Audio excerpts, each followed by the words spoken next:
एक संत जो कि प्रवचन देने के लिए एक नगर से दूसरे नगर जाया करते थे, उनकी खुद की कोई कुटिया नहीं थी।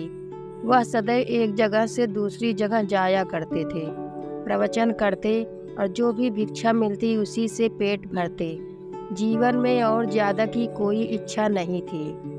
एक बार एक आदमी उनके पास आया और बोला कि आप प्रवचन करने जगह जगह जाते हो, इस नगर के राजा बहुत ही दानवीर हैं, क्यों ना आप उनसे कुछ ज़मीन ले लेते और वहीं अपनी कुटिया बना लेते और एक जगह बैठकर प्रवचन करते।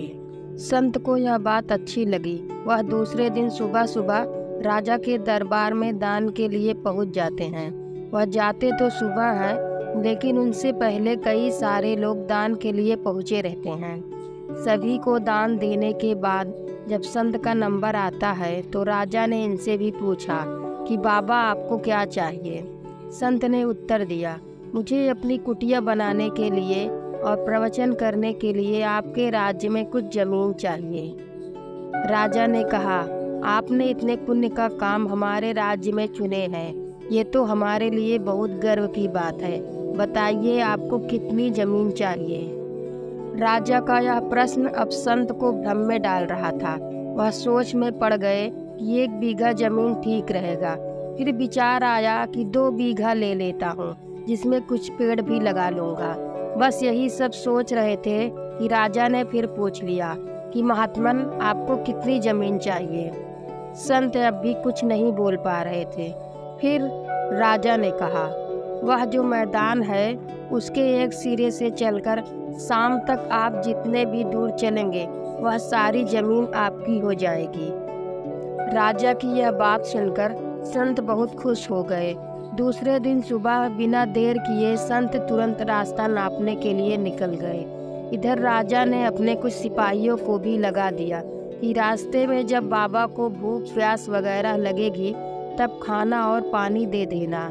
अब संत चले जा रहे हैं। थोड़ी दूर चलने के बाद सिपाहियों ने संत से कहा, बाबा थोड़ा आराम कर लीजिए, पानी पी लीजिए, लेकिन उन्होंने कुछ भी खाने और पीने से मना कर दिया। संत दौड़ते चले जा रहे थे कि रास्ते में उन्हें झील दिखी। उन्होंने सोचा आश्रम में तो झील भी जरूरी है। उन्होंने दौड़ते हुए झील के भी चक्कर लगाए। उनको राजा की बात याद आई कि शाम के पहले पहुंचना भी है, इसलिए वह दौड़ लगाने लगे। शाम होने से पहले वह अपना रास्ता कवर तो कर लिए थे, लेकिन पहुंचते पहुंचते वह गिर पड़े और वह ऐसे गिरे कि फिर कभी उठ नहीं सके। जमीन की लालच में संत भूख प्यास सब भूल गए। संत की मृत्यु हो गई। यह कहानी उस संत के साथ साथ हम सबकी भी है।